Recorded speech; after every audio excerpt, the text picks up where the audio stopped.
places at a premium at the cemetery parking lot. Or even on past where you can see here to the right over into the woods, most of the people are. There's still other cars back over in that way too. Keep going.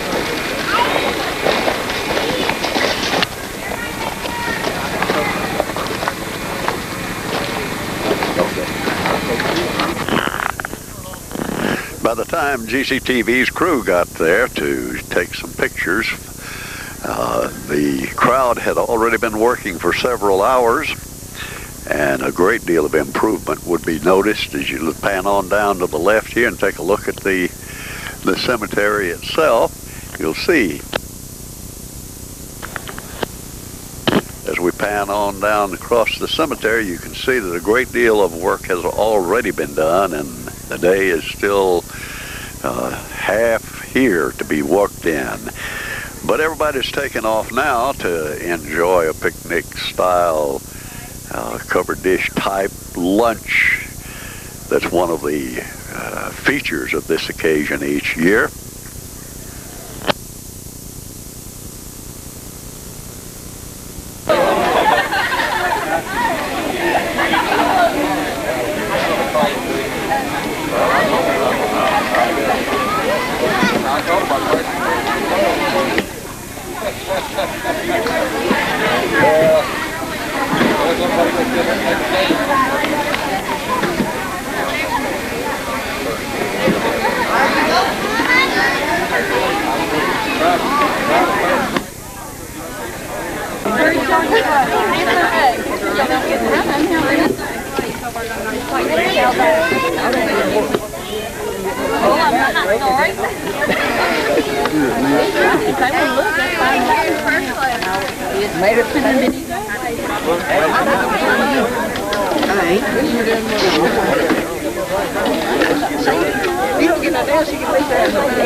I didn't get me a plate, but I need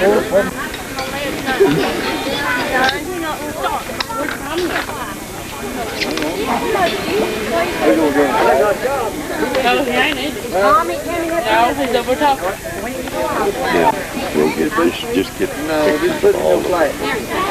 Yeah! Come on, Brittany. You always want that man to put it.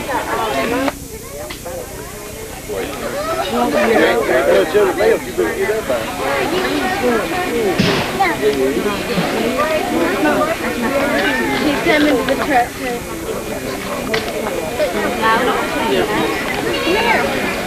Let's go ahead and get out.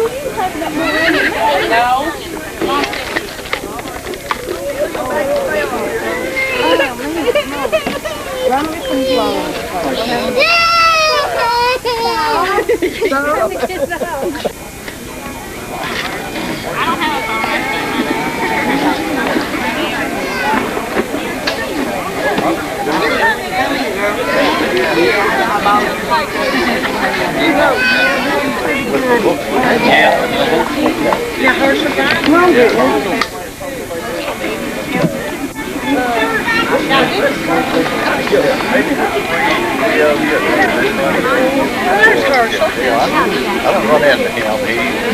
He wouldn't let me have one.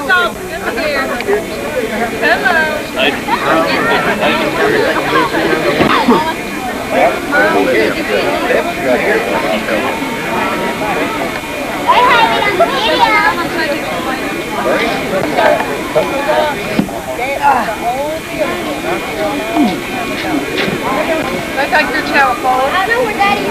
Come on. Go, come on. That's right. Daddy. And talk to him, pay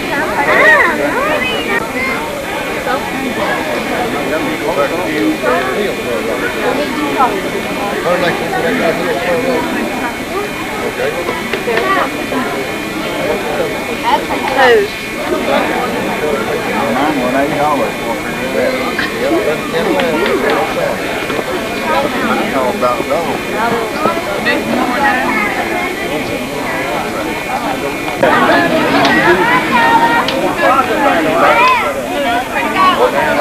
You mean y'all gonna let me sit on the floor? Yeah. Same thing to me. Okay. Warm it up a little bit, Cassie.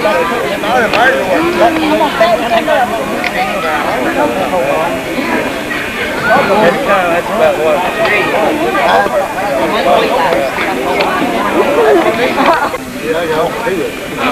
Stop. Go back, please. I can't. You still do that?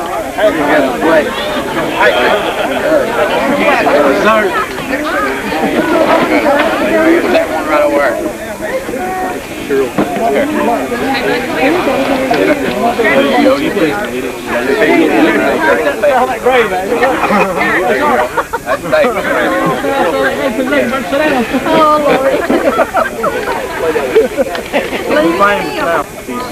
My sister and her husband and their kids are coming in. They should be there about an hour, about right now. Then they're coming up tomorrow.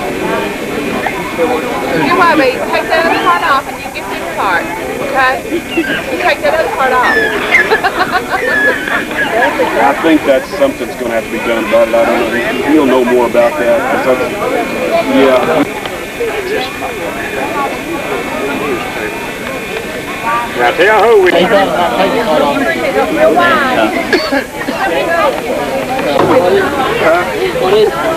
I'll eat too much. That's what it is. Oh, yeah. So that's what I have.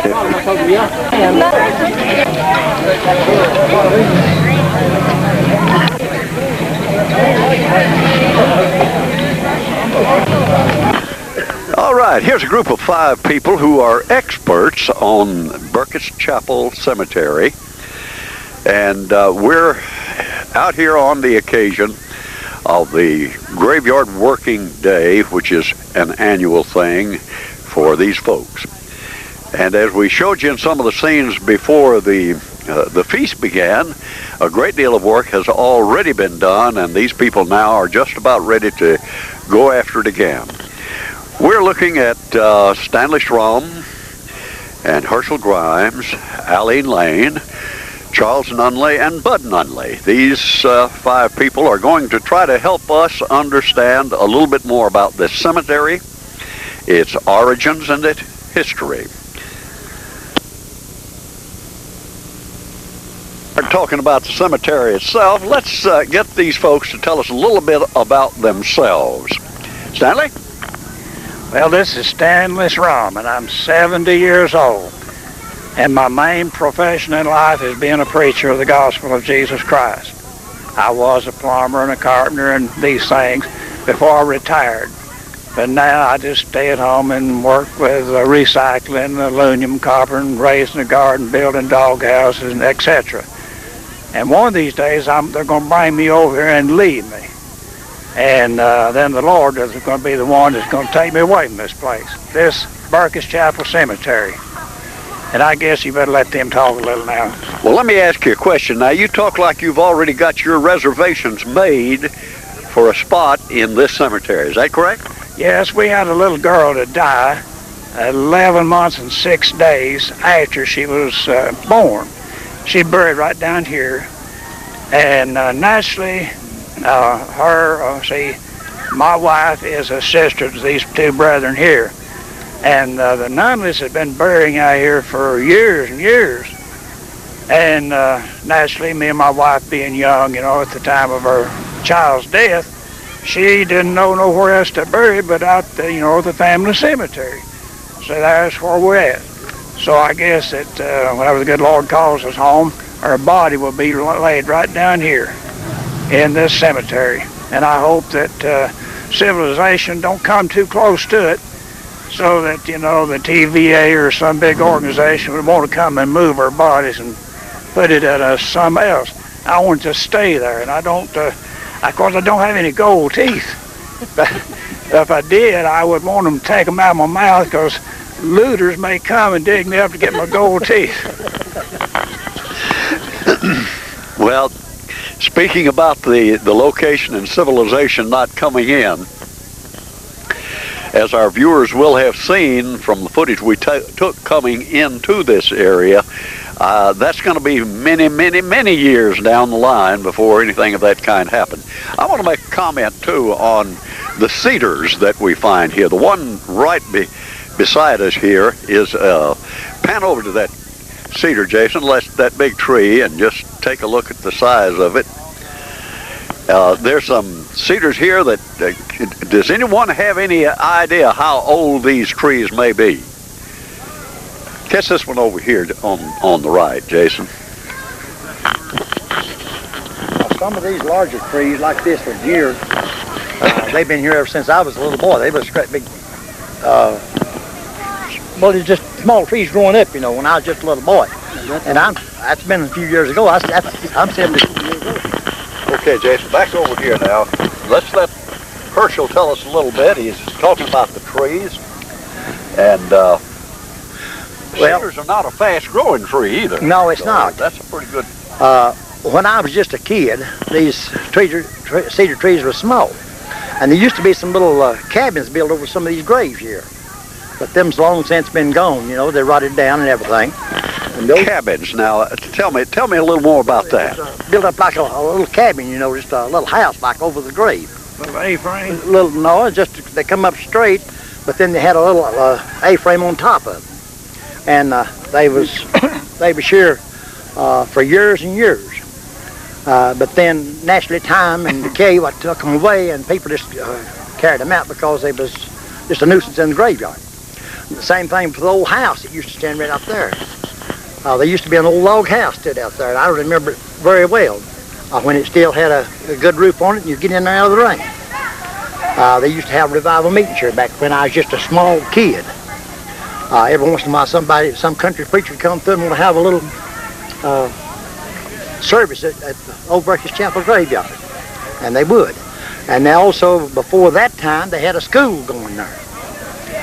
When this vicinity around through here, there were several families lived around this vicinity, and they would send their children here, and this school teacher would teach, might be a 6-month school or a 3-month school, whatever the people wanted, you know. A pay school, they'd pay for their children to go into this school. And that finally ceased, people began to move off, and I just showing some of my friends right down the road here as we come in. I've seen sugar canes growing down there where now it looks like it's never been no civilization around it, just in the wild woods, but I've seen sugar cane growing there. Uncle John Hoosier used to have a little field there, and he raised sugar cane and soybeans in there. And I've seen that when I was just a child. Well, how near, and could you estimate of how many people lived close to this cemetery at the time? Well, at one time, I guess they was maybe 10 or 12 families lived around through the countryside here. Well, about how far is it to the first dwelling place from here now? I'd say it'd be about 500 yards from here. Well, the first house stood right out there in a little field. Okay, or is there just the one, or is there any others around? Meaning currently or in the past? Right now. No, now in the past. Oh, okay. It's all been in the past. There's no dwellings around here now. Yeah. But I know of anywhere it's near. I guess 2 or 3 miles out the road. about 3 or 4 miles around what we used to call Torbit Switch, up there around Grootley. Is the closest family as is now lives in here. But I'm talking about back when the sawmills and things was in here, you know, way back when I was a child. And there was several houses. There was about 3 houses right out here, and there was one back over here, and then the old quail places over here, and male quail's places up above there. And I guess Charles remembers some of them old places that used to be there back when Joe Quail lived over here. Talk to Charles here a minute. Well, I'm be 74 years old this year. I walked across this gulch here, or canyon, proper name, I guess. We lived about 2 miles from here, and we walked across there every year since I was a kid and barefooted. I've walked across there here to the cemetery. This log house, Herschel spoke of, that's the first school my dad ever went to. My dad was a well-educated man, but he was not graded as students are today. He was born in 1883, and this log house that Herschel mentioned here, that's the first place he went to school. And like I say, I've come here all of these years. Went to school down here in the bottom of this canyon when there was over 100 kids coming to school down there. Over 100 in a school at the bottom of the canyon? Yes. And there was families lived all up and down there. And the people off this mountain walked down there, and we from the other side, including these people here, Herschel and that's the ones I was telling you about, all the families lived around here. And they went from up here then, after they abandoned the school here, they went down in the canyon. Excuse me, Charlie, for butting in on you. But they would walk from down here down into the cove. We called it the cove. And people from the other side would come down there, and there was families all up and down this cove here that lived in there. They worked in timber and stuff like that, and farmed. They had little truck farms, you know, and stuff like that. And there was quite a bunch of kids went to school down there in that cove. I went there myself. Well, in relation to where this cemetery is, where is the county line? About 1 mile. About a mile back up the road here. I don't know my directions here, north, south, or east, or west.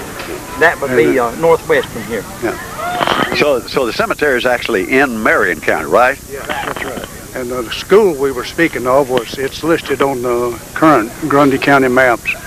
I don't mean Grundy County, Marion County maps. It was Bryant's Cove School. Most of our teachers came from the Jasper area and would stay aboard with people that lived down here in this cove. And most of us, I think, finished the 8th grade down there. And so, like I said, I've come here ever since, I can't remember when I started coming here. And my dad's cousin, he was about 90 when he died, and he said he couldn't remember when he started coming here too. Now, are your parents buried here? Yes, my parents, my grandparents, and 2 brothers, and their wives. And great-grandparents. Yeah, my great-grandparents are buried here also. Well, in a little bit, after we get through talking here, we're going to walk around the cemetery and take some pictures of some headstones and learn a little bit about the history of some of the individuals that are buried here. But, okay, Charlie? This cemetery was started, they buried a Civil War veteran here. And do you know the name, Herschel? James Wanamaker. Wanamaker, James Wanamaker. Is buried right out there. And, all right, well, we'll get a shot of that as the first one we take a look at. And I've heard some other interesting... Nunley, and as I said, a much younger brother to Charles. And I am 69 years old, and I'm a retired teacher, spending 32 years in education. And I currently live in Murfreesboro, Tennessee. And to the best of my knowledge, there have been Nunleys in this cemetery for perhaps over 100 years, being our great-grandparents that are buried here. And our grandparents, as well as our parents and brothers that are buried here as well. Right. What else do you want me to say? Well, I think your older brother kind of filled us in on family details, where you lived and all, and so maybe I didn't get to tell you, though, about bringing the mule across the Gulf down here, pulling a sled. And that was an ordeal in itself, and you about wear out a sled before you got here with it, because you were hauling all the goodies and the food and so forth as you came over. And we would haul all the scrapings of grass and leaves and so forth out of the cemetery and dump it in the woods over here, leaving nothing but bare ground here, no grass. We would not leave any grass in here simply because there was no way to mow it. We had no lawn mowers or anything like that at the time. And so it was kind of just a lot of awful hard work and cleaning this place up. We've gone all the way many times with the cemetery being perhaps maybe slightly over half cleaned up, and we'd have to come back another time and finish it up. We've done that a few times as well. And like Charles, I've been coming here ever since I can remember, perhaps even before I can remember. Now, it used to when we come here, you can look around there and see all the cars now. But when we came here then, back when we were kids, the woods was tied full of horses and wagons and teams down there, the way people came here then. And I remember one truck, it was press nails. They would come out of the pocket and there'd be a truckload of those people, and that was the only motorized vehicle here. The rest of it be wagons and teams, and many people riding their horses and tie them down there in the woods in the shade. Well, sir, as our viewers will have noticed, we have a lady sitting in the middle, and we have avoided talking to her yet. But the reason for that, of course, is going to become obvious, I think. Everybody tells me that Eileen Lane really likes to talk. So we're going to open up the mic to you now, Eileen.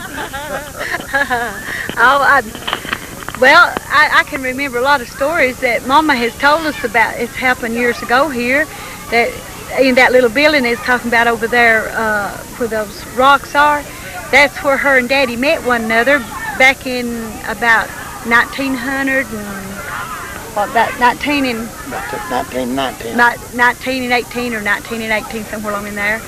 And then they married, and they just agreed right afterwards that this is where they're going to be buried at. And they met at a funeral, of all places to meet, but they met at a funeral. And she just, so they, you know, just like this little building, and she's told us a lot of things about the little building, told us a lot of stories about people that was buried here and things, and it's always, you know, had a great memory to us hearing all these stories and things. And I can remember when I've been coming over here, this makes the 50th year that I've come. And I can remember back, I don't remember the horses and mules and things, but I remember the trucks and things coming in and having to get out and push out of mud holes. And when you get out of one mud hole, go a little piece and have to push out of another one. I can remember that. Okay, I tell you what, we're going to kind of break up now and take a walk around the cemetery. And if you will, let's hear something about these individual graves of interest here. There's one other thing that we need to point out too, and that's in this little clearing you see right across the road here. For many years, there was another building there that was a chapel that was built by perhaps my father, your father, maybe even you worked on it. I came over with my father. I must have been about 10, 12 years old at the time. And we built this building, and there was one funeral conducted in it, and that was our father when he passed away in 1945. But later on, campers and hunters and so forth started building fires in the middle of the floor, and if it hadn't eventually burned down, I would have burned it myself, rather than see it abused the way it was. Yeah. But it was finally burned down, and there more than likely be no effort to put another one there. And it had just the one funeral conducted in it. Correct. That was our father. Okay, well, let's take a look.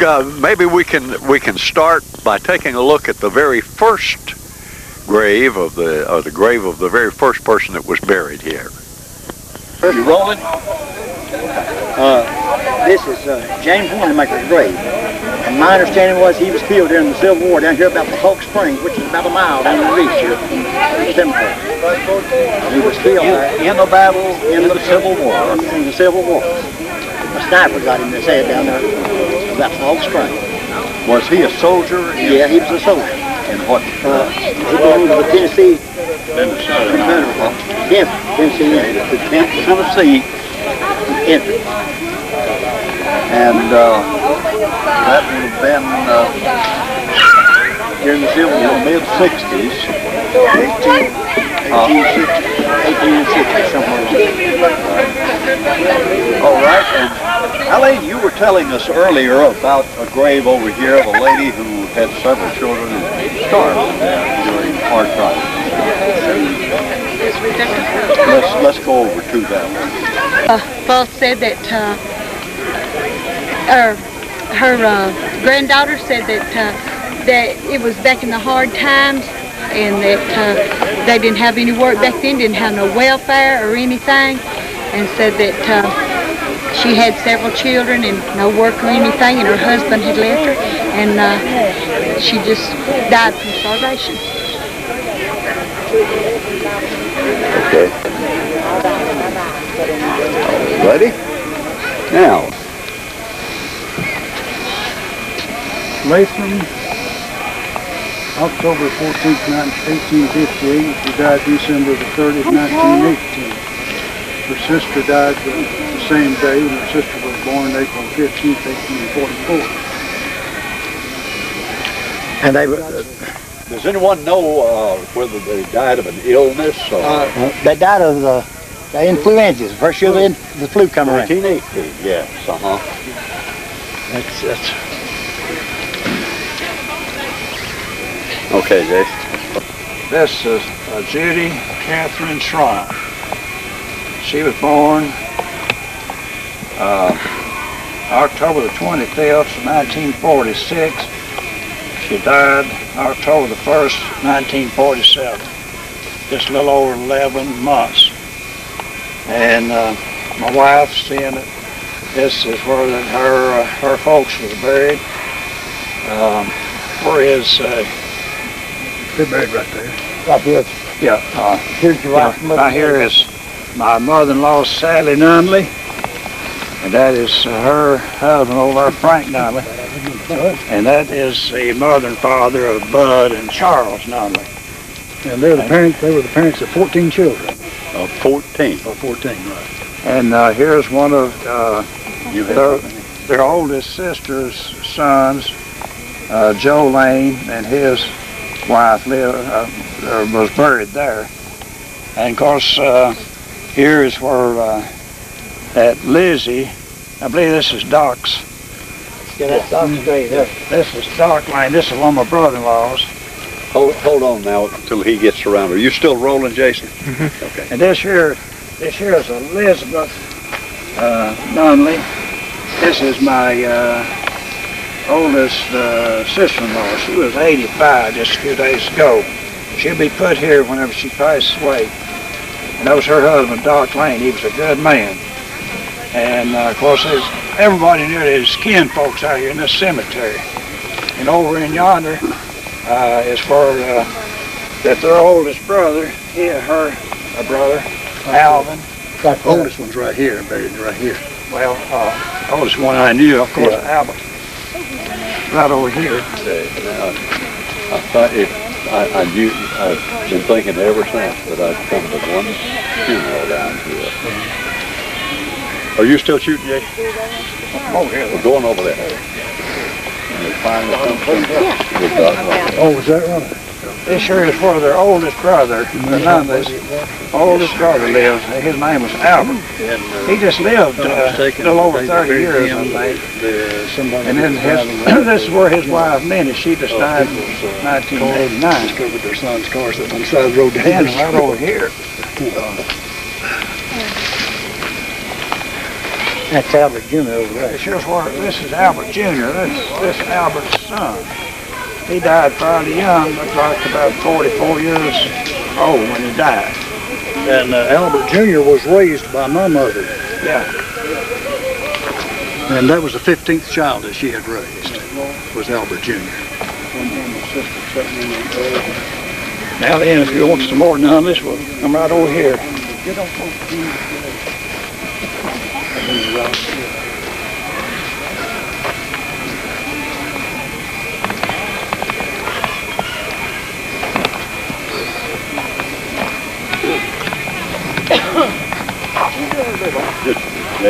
You don't have to go between.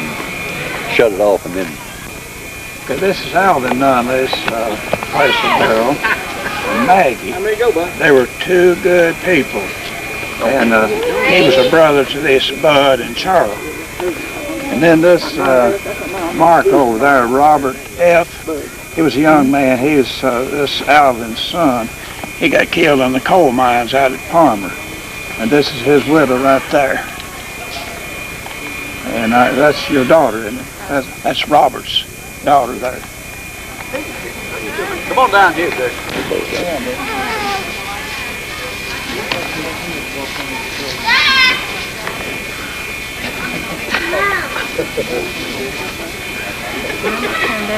Turn, baby. See our deal, bud. Wide angle. How?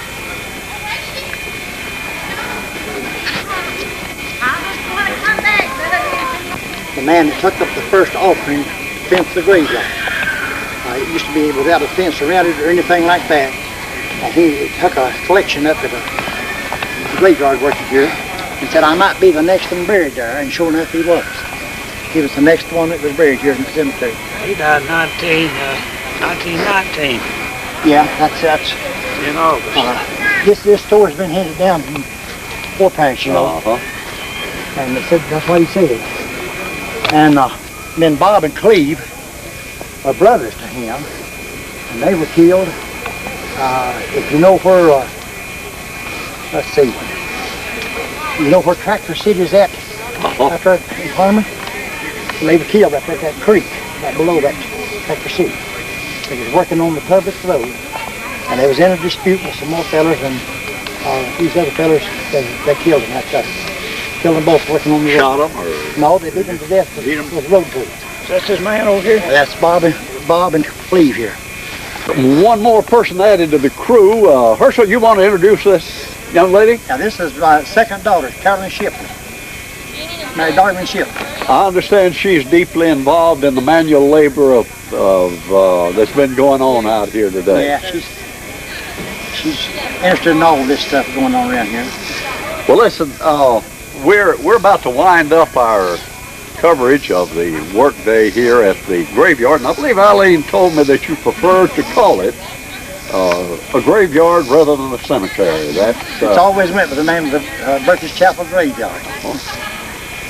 Is there any other thing of interest that, first of all, I would like to ask, do you have any idea approximately how many graves there are here? Stanley, I believe you said you were trying to catalog what was. I'm slowly trying to index it. If you would check with me in about 5 years, I can talk to you. I'd say that's slow enough. Has anyone else got something they'd like to add? Here any first Saturday in August, and we'll be here. Okay, let's remember this. The first Saturday in August, this is going to happen again next year. Every year. And how about folks who've never been here before? Well, they're welcome. Welcome. Yeah. Anybody's welcome. And bring their tools. And one other thing that might be of interest to you, Mr. Ashby, is I have a son that's buried out here. Got killed in that explosion in the mine. When it's 13 mine. 13. He's one of the 13 that got killed in the coal mine. And that, His name was Lee Grimes. We're also going to try to plant some trees this fall. We're going to bring in some maple and plant some more shade trees. You're going to be cutting some trees out this fall, planting some trees. Planting some maple trees and some other trees. All right. Try to improve the look of this place. Well, if you'll let us know at GCTV when you schedule that, we'll see if we can't hustle up some people to get out here and help with it. All right. Appreciate it. Sister is 85 years old this past month. Her plot is right over there beside her husband. She said she'd be here one way or the other next year.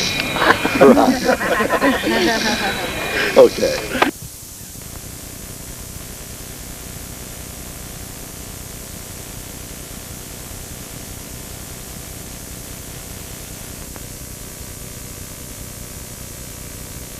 And joy now abides within, and I'm happy every day.